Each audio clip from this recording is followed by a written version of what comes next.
I never thought I'd be the kind of daughter who would go through her mother's belongings without permission. But there I was, at 52 years old, kneeling on the hardwood floor of my childhood bedroom in Portland, surrounded by cardboard boxes that smelled of lavender and old memories. My mother, Margaret, had been hospitalized 3 days earlier after a minor stroke, and I'd come back to help manage her house while she recovered. The doctors said she'd be fine, that she just needed rest and physical therapy. But something in her eyes when I visited her that morning told me she was terrified, not of the stroke, not of the rehabilitation ahead. It was something else, something deeper that I couldn't quite name. My name is Abigail Richardson, and I've spent most of my adult life believing I knew my mother completely. She raised me alone after my father died when I was 7. She worked 2 jobs to put me through college. She never complained, never showed weakness, and never let me see her cry. She was a fortress, and I was safe inside her walls. But fortresses have foundations, and sometimes those foundations are built on buried secrets. I was sorting through old tax documents and medical bills when I found the wooden box. It was small, about the size of a shoebox, made of cherry wood with intricate carvings along the edges. It had been hidden beneath a stack of quilts at the bottom of her closet, wrapped in a faded blue blanket. My hands trembled as I lifted the lid. Inside were photographs, dozens of them. A baby boy with bright blue eyes and a toothless smile. A toddler taking his first steps in a backyard I didn't recognize. A little boy, maybe 4 years old, holding a red balloon at what looked like a carnival. In every photo, my mother looked younger, happier, more radiant than I'd ever seen her. And beside her in many of the pictures was a man I didn't know. He had kind eyes and strong hands that rested protectively on my mother's shoulder. At the bottom of the box was a birth certificate. Michael James Patterson, born March 15, 1968. Mother, Margaret Ann Patterson. Father, James Thomas Patterson. I sat back against the wall, the certificate shaking in my hands. My mother's maiden name was Patterson. She'd married my father, Robert Richardson, in 1970. I was born in 1973, which meant this child, this Michael, had existed before me, before my father, before everything I thought I knew about my mother's life. The room felt too small suddenly, the air too thick. I pulled out my phone and called my best friend, Diana, who'd known my mother almost as long as I had. "Dee, I need you to come over," I said, my voice barely steady. I found something. Diana arrived within 20 minutes, her silver hair pulled back in a practical ponytail, concern etched across her face. She'd been my anchor through my divorce 3 years ago, through the loss of my job at the advertising firm, through every crisis that had marked my 50s. She knelt beside me and looked at the photographs spread across the floor. "Oh, Abby," she whispered. "Who is this?" "I think he was my brother," I said, the words feeling strange on my tongue. "I think my mother had a son before me, before my father, and I never knew." Diana picked up one of the photos, studying the little boy's face. "He has your eyes," she said softly, "the same green eyes." I spent the rest of that afternoon going through every document in the box. There were hospital bracelets, a lock of baby hair tied with a ribbon, birthday cards addressed to "Our Sweet Michael," and a newspaper clipping from August 1972. The headline made my blood run cold. "Local child, 4, dies in tragic accident at Willamette River." The article was brief, clinical in its details, a family picnic, a moment of inattention. A little boy who wandered too close to the water. By the time they pulled him out, it was too late. The article mentioned the grieving parents, Margaret and James Patterson, and asked for privacy during their time of loss. I read it 3 times, each word carving itself into my memory. My mother had lost a child. She'd buried a son, and she'd never told me. That evening, I drove to the hospital. The Portland streets were slick with November rain, the traffic moving slowly through the gray afternoon. I gripped the steering wheel so tightly, my knuckles turned white, trying to organize my thoughts, trying to figure out what I would say to her. The hospital room was quiet except for the steady beep of monitors. My mother was awake, propped up against pillows, staring out the window at the darkening sky. She looked small in the hospital bed, fragile in a way I'd never associated with her. Her silver hair was loose around her shoulders instead of pulled back in her usual neat bun. "Mom," I said softly from the doorway. She turned her head, and I saw fear flash across her face before she composed herself. That fortress going back up, brick by brick. "Abigail," I didn't expect you until tomorrow." I walked into the room and sat in the chair beside her bed. For a long moment, neither of us spoke. Outside, an ambulance siren wailed in the distance. "I was cleaning your house," I began, my voice steadier than I felt. "Going through some boxes to make room for when you come home." Her hands tightened on the blanket. She knew.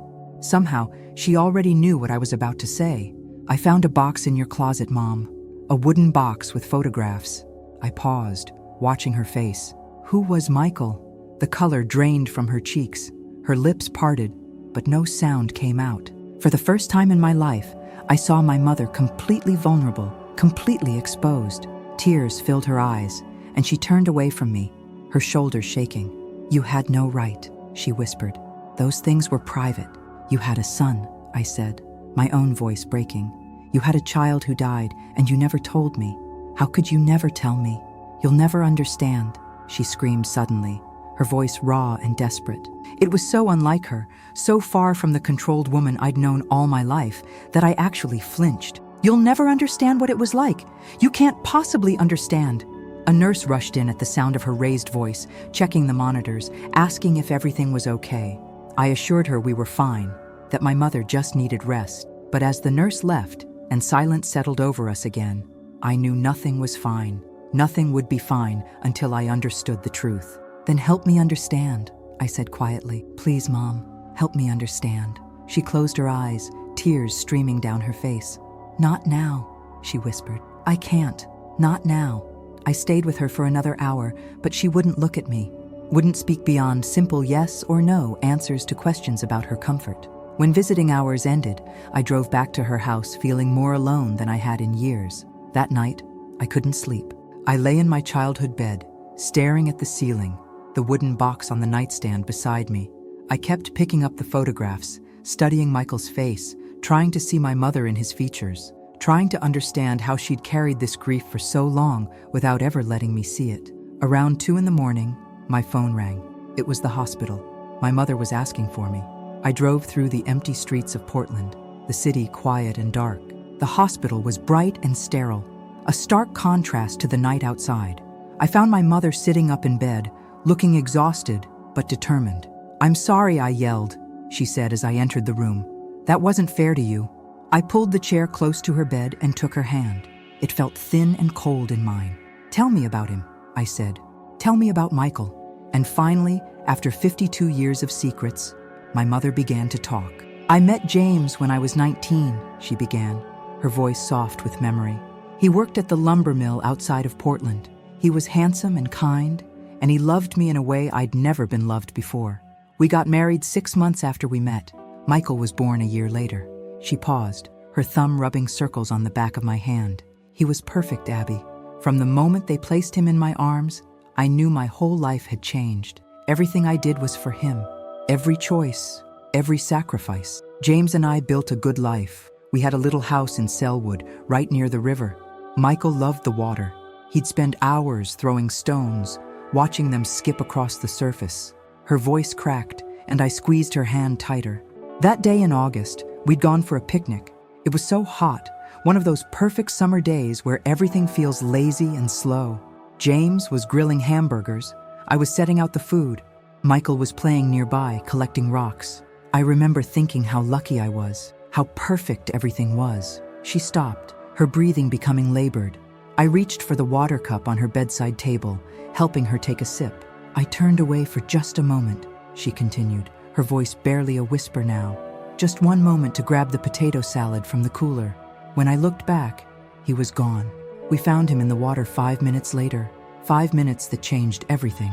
"Oh, Mom," I breathed, tears streaming down my own face now. James and I tried to hold on after that. We really did, but the grief was too much. Every room in our house reminded us of Michael. Every sound, every smell. We couldn't eat dinner without setting a place for him out of habit. We couldn't sleep without hearing him call for us in the night. 6 months after we buried our son, James and I buried our marriage too. She looked at me then, really looked at me, and I saw decades of pain in her eyes. I left Portland. I couldn't stay in that house, couldn't walk past that river without seeing him. I moved to Eugene, found work at a department store, tried to build a new life. That's where I met your father 2 years later. Did Dad know? I asked. Did he know about Michael? She nodded slowly. I told him on our third date. I thought he'd run, but he didn't. He held me while I cried and told me that my past didn't frighten him. He said he'd help me carry that weight if I'd let him. And he did, Abby. Your father was a good man. He gave me you. And for the first time since Michael died, I felt like maybe I could breathe again. Why didn't you ever tell me? I asked, trying to keep the hurt out of my voice. Because you were my second chance, she said, her voice fierce despite the tears. You were my proof that life could go on, that I could love again without drowning in grief. I didn't want you to grow up in Michael's shadow. I didn't want you to feel like you had to replace him or live up to some memory of a perfect child. I wanted you to be your own person, to have your own life. I understood then, or at least I was beginning to, the weight she'd carried alone all these years. The fortress she'd built, not to keep me out, but to keep the darkness at bay so I could grow up in the light. But Mom, I said gently, keeping that secret kept you trapped too. You never let yourself fully grieve. You never let anyone help you carry it. She was quiet for a long time, staring at our joined hands. Finally, she spoke. After your father died, I thought about telling you. You were 7, old enough maybe to understand, but you'd just lost your dad, and I couldn't bear to tell you that you'd also had a brother you never knew.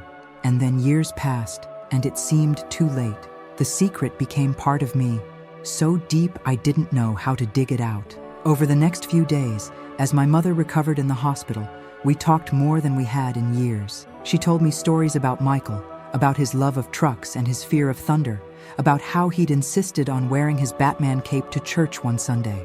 She showed me how to see the joy in those memories instead of just the loss. And I told her about my own struggles, about how my divorce had left me feeling like a failure, about how losing my job at 50 had made me question my worth, about how I'd been wandering through my 50s feeling lost and purposeless, unsure of who I was supposed to be now. You're surviving, she said simply, just like I did, just like we all do when life breaks us open. My mother came home 2 weeks later. Diana helped me prepare the house, and together we created a small memorial space in the living room.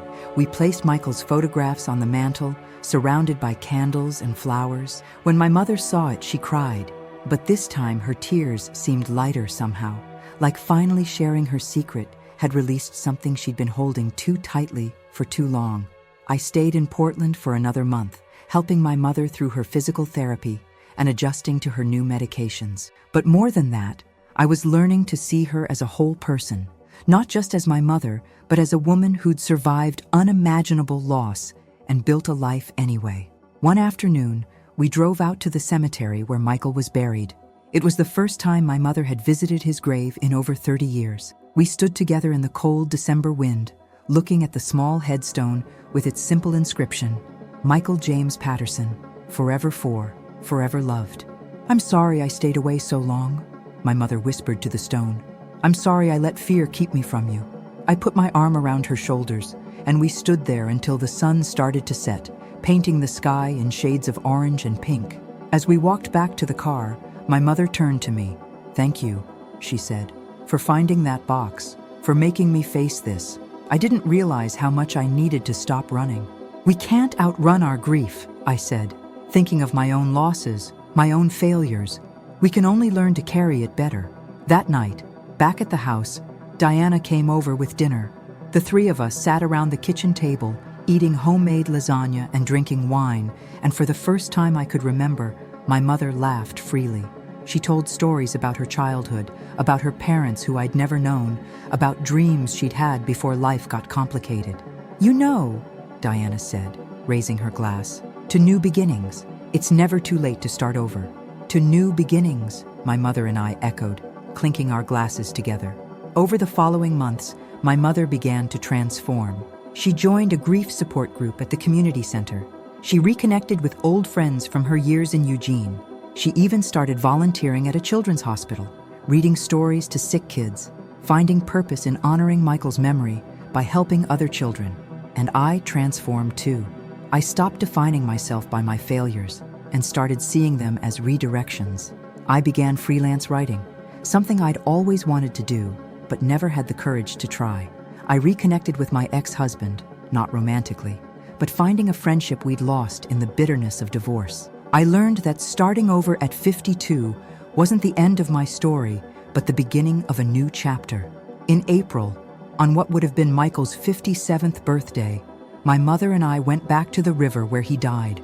This time, we brought flowers and released them into the water, watching them float downstream, carrying our love and our grief with them. He would have been your big brother, my mother said, her hand in mine. He would have protected you, teased you, driven you crazy the way brothers do. I think about that sometimes, about the family we could have been. We're still a family, I said, just a different shape than you planned. But that's okay. We're strong enough to hold all of it now. The joy and the grief, Michael and me, all of it. My mother smiled through her tears. You're right, we are strong enough. As we drove home that evening, the Portland skyline glowing in the distance, I thought about secrets and how they shape us, how my mother's fortress had protected me, but also imprisoned her, how finding that wooden box had cracked open both our lives, letting in light we didn't know we needed. Life hadn't turned out the way either of us had planned. My mother had lost a child and carried that grief alone for decades. I'd lost a marriage, a career, a sense of who I thought I was supposed to be. But in the rubble of our broken expectations, we'd found something more valuable than perfection. We'd found truth. We'd found each other, really found each other, for the first time. A year after I found that box, my mother and I sat on her front porch, watching the autumn leaves fall. She was healthier now, stronger. The stroke had been a warning, but she'd heeded it, changing her diet and taking better care of herself. I'd moved back to Portland permanently, buying a small house just 10 minutes from hers. I've been thinking, she said, rocking slowly in her chair, about writing everything down, about Michael, about James, about everything that happened. Not for publication or anything like that, just so the story exists somewhere besides my memory. That's a beautiful idea, I said. I could help you if you want. We could write it together. She reached over and took my hand. I'd like that.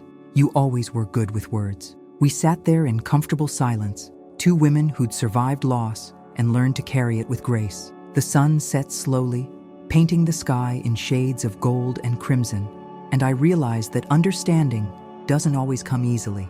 Sometimes it requires courage to dig beneath the surface, to confront painful truths, to tear down the fortresses we build around our hearts. My mother was right that day in the hospital.